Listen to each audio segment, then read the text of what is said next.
pessoal, é um prazer enorme dar início a esse curso e a gente vai começar falando sobre dinheiro, aquilo que é estruturante da sociedade capitalista. Então a gente vai falar sobre dinheiro, crédito, banco central, sistema financeiro e o papel de tudo isso na organização da sociedade. E nosso ponto de partida é sobre a origem do dinheiro. A visão convencional sobre dinheiro atribui ao dinheiro um caráter natural, que vem da naturalidade das pessoas em fazer trocas, a propensão natural do ser humano a trocar. Então o dinheiro surge para facilitar as trocas. Numa economia que funcionava com base no escambo, ou seja, trocas de mercadorias por mercadorias, o dinheiro entra como facilitador, aquilo que vai permitir determinadas transações que são complicadas. Uma economia de troca, ela tem um problema da indivisibilidade dos bens. Ela tem o problema dos bens não serem perecíveis, por exemplo. Eu vou trocar uma vaca por um trigo. Dificilmente eu vou conseguir alguém que tenha o mesmo desejo que eu, que queira uma vaca inteira e tenha o trigo nessa quantidade. Ou seja, a economia de escambo ela funciona com base na coincidência de desejos. E o dinheiro viria para facilitar. Não, eu vou trocar uma vaca por dinheiro, depois eu vou trocar esse dinheiro pelo que eu quiser. Então o dinheiro surge após o mercado, após a propensão espontânea para trocas e surge dessa naturalidade do ser humano, da propensão à troca. Essa narrativa está em todo o manual de economia, ou quase todo o manual de economia, e ela vem lá do Adam Smith, que foi o pai da economia política. Qual é o problema? O problema é que essa narrativa ela é contestada, principalmente por não economistas. Os antropólogos dizem que nunca existiu uma sociedade, uma comunidade que sobrevivesse com base no escambo, que se organizasse como uma economia de escambo. O escambo acontecia entre pessoas desconhecidas, até entre inimigos, mas não entre pessoas da mesma comunidade.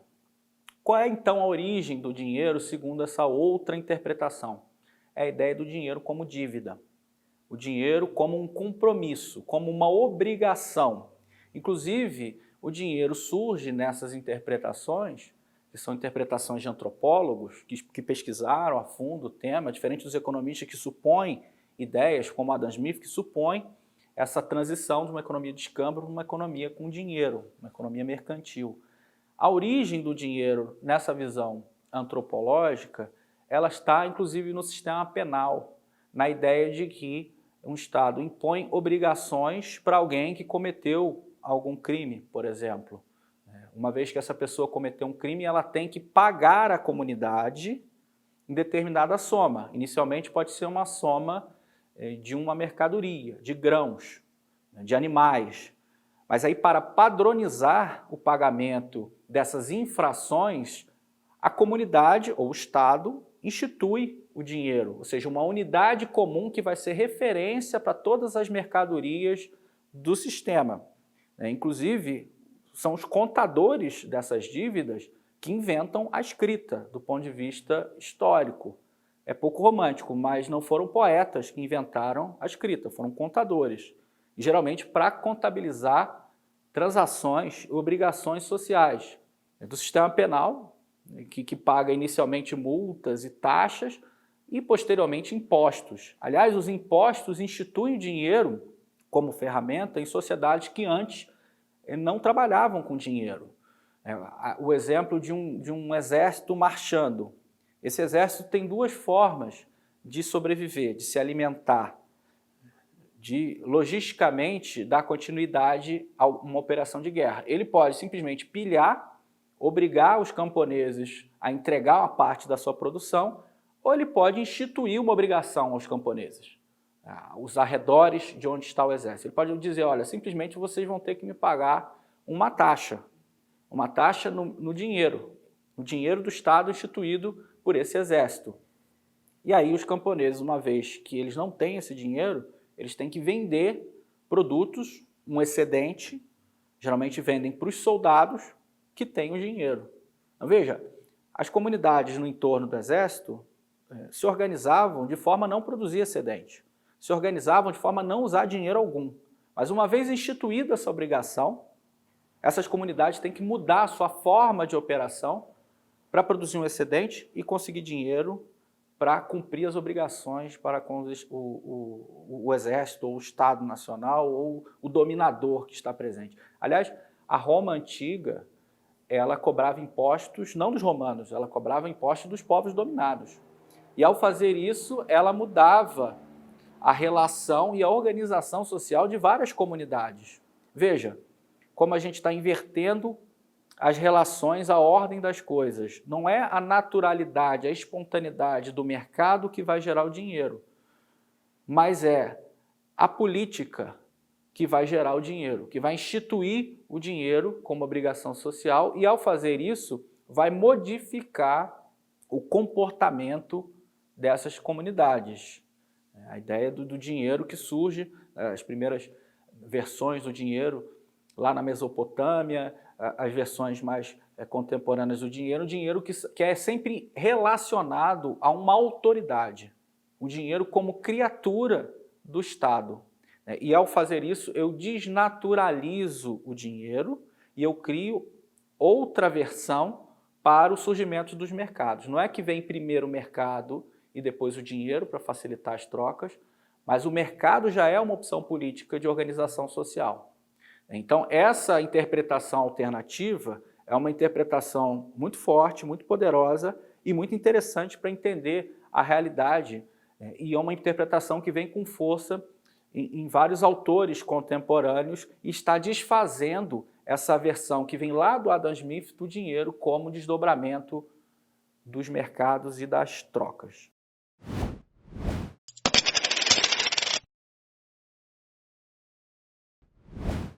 O que é crédito? Crédito é uma promessa de pagamento.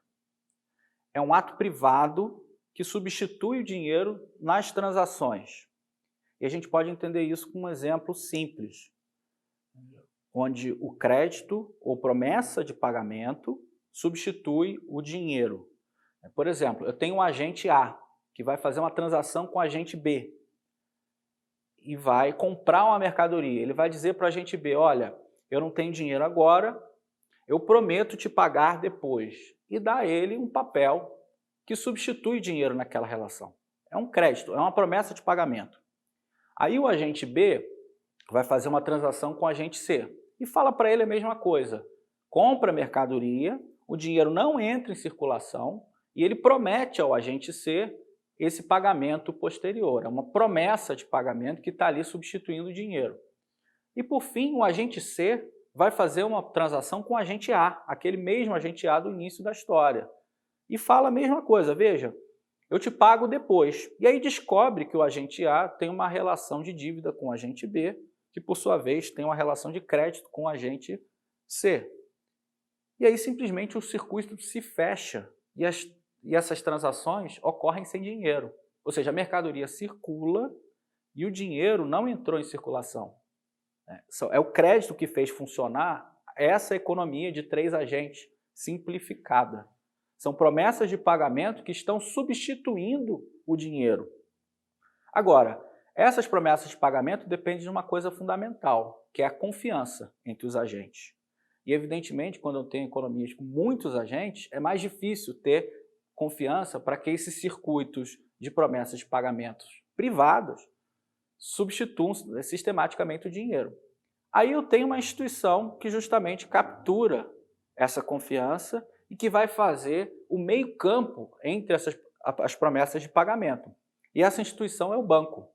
O banco ele vai ficar no meio desses 3 agentes, que na verdade não são 3, são centenas, são milhares, são milhões de agentes, e vai intermediar essas várias promessas de pagamentos da economia. Então ele vai funcionar como uma câmara de compensação dessas promessas de pagamento. Veja, o que eu estou dizendo para vocês é que uma parte grande da economia transaciona sem o dinheiro, simplesmente com símbolos. E o banco está intermediando essas relações que, na verdade, nada mais são do que atos privados que criam moeda. Os bancos criam moeda. Então, esse é um ponto fundamental. Para além do dinheiro do Estado, existe uma coisa que chama moeda bancária e que é fundamental para o funcionamento do sistema. Para a gente entender melhor essa história dos bancos, a gente pode também remeter as suas origens. Vamos pensar lá na Veneza antiga, em Florença, onde surgem os primeiros bancos modernos. A instituição banco era uma instituição que guardava a riqueza das pessoas. Tinha um cofre onde essa riqueza era guardada. Então, cada pessoa tinha lá um cofre no banco da vila, do local, da cidade. E vamos pensar num exemplo. Uma pessoa A vai fazer uma transação com a pessoa B. Então, ela vem ao banco, pega o dinheiro, pega a sua riqueza para comprar algo da pessoa B, que, por sua vez, vai ao banco para levar esse dinheiro e colocar no cofre dela. Só que essas pessoas, elas percebem que elas estão perdendo tempo se deslocando até o banco, que elas têm um problema de segurança, porque elas podem ser roubadas no meio do caminho, e que elas poderiam simplesmente conversar com o dono do banco e criar um mecanismo para o dono do banco simplesmente transferir de um cofre para o outro o dinheiro de uma pessoa para outra. E o banco institui, assim, um cheque, um dinheiro bancário, um papel que tem o carimbo do banco. Veja, esse papel está substituindo o dinheiro nas transações. Essa é a origem do sistema bancário, e é uma origem baseada numa fraude. Até aqui não tem fraude, porque o banco simplesmente carimbou o papel, a pessoa fez a transação, o banco trocou de cofre. Mas aí o banqueiro percebe que as pessoas não vêm ao banco tirar o dinheiro e que as pessoas estão fazendo transações com base nesses papéis carimbados, nessa moeda bancária que circula na cidade. E aí o que o banqueiro faz? Ele começa a emitir papel. Ele começa a emitir para uso próprio, ele começa a emitir para dar crédito para as pessoas e por aí vai. A história do sistema bancário é essa história. E uma história de quebradeiras, porque chega um momento que o banqueiro não esperava que vem mais gente do que o normal para retirar esse dinheiro. E aí chega com as notas bancárias para retirar o dinheiro do banco. E aí o banco não tem dinheiro. Essa é a história do sistema bancário. É uma história de quebradeiras bancárias até os estados nacionais assumirem os bancos por sua importância na criação de dinheiro, no financiamento. Ou seja, o que os bancos centrais fazem, os estados nacionais fazem, é institucionalizar essa fraude inicial com base no sistema de reservas fracionárias, que é o sistema que a gente vive hoje. Ou seja, hoje, se todo mundo for ao banco ao mesmo tempo, não tem dinheiro para todo mundo, porque é assim que funciona o sistema. E é um sistema onde essa fraude não é mais fraude, porque está institucionalizada, e um sistema que funciona. A gente não vai amanhã ao banco porque sabe dessa ideia, porque é um sistema que funciona com base em regras que estabelecem que o banco só tem uma parte do dinheiro dos depósitos que ele deve. E quando as pessoas forem ao banco todas ao mesmo tempo, esse banco vai quebrar.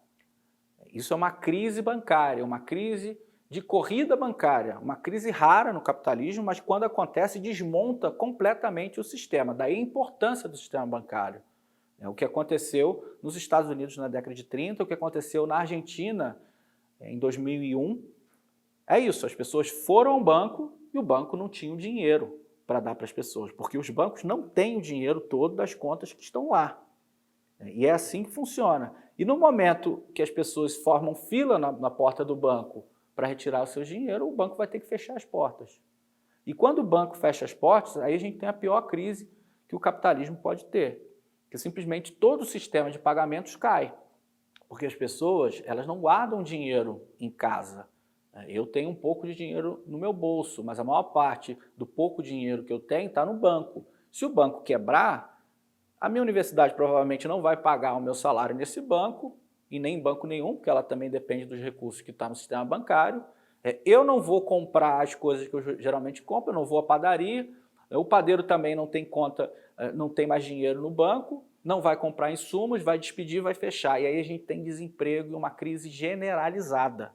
Uma crise bancária volta ao pré-capitalismo. As pessoas saem para a rua para trocar as coisas. Eu tenho um vinho chileno em casa, eu pego essa garrafa e vou para a rua para tentar trocar por uma outra coisa, porque o sistema de pagamentos não funciona mais. Aliás, é isso que aconteceu na Argentina em 2001. As pessoas iam para a rua fazer feiras de trocas porque o sistema bancário tinha simplesmente desabado. Veja a importância da moeda bancária e dos bancos. E a importância também do Banco Central, porque o Banco Central é o que vai garantir que o sistema funcione adequadamente. O Banco Central ele é o vigilante desse sistema de reservas fracionárias. Ele vai olhar para o banco e vai dizer, olha, você está criando muito mais dinheiro do que deveria. Ele vai olhar para o sistema como um todo e vai tentar incentivar o sistema a criar mais ou menos moeda. É isso que faz o Banco Central. Ele determina a quantidade básica de moedas, mas ele também incentiva ou desincentiva o sistema bancário a criar mais ou menos crédito.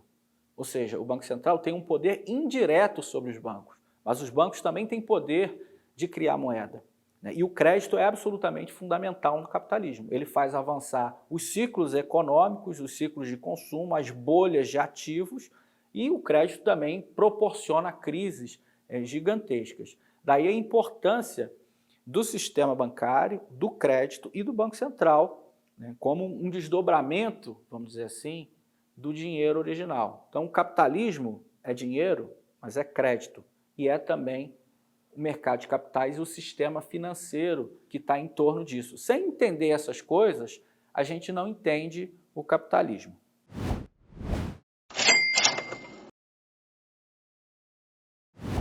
Entender o papel do dinheiro na organização social é entender o próprio capitalismo como um sistema específico, historicamente determinado.